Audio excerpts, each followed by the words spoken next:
Hey everybody, this is a quick video in case you have a Bang & Olufsen BEOPLAY A9 4th generation speaker and you need to do a hard reset to the factory default settings on it.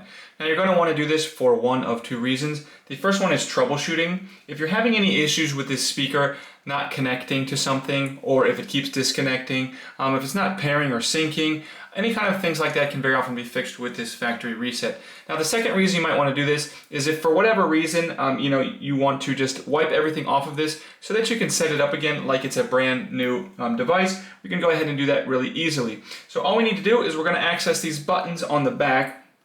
And what you'll do is you're just going to come in and press and hold, not the power button, but this button to the left of the power button.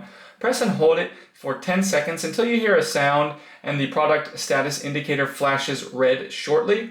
Once you do that, you can let go. And when the network indicator starts flashing white and then begins to flash orange, that means that this device is ready to be set up again on a new wireless network, etc. Just ready to be set up as a brand new device.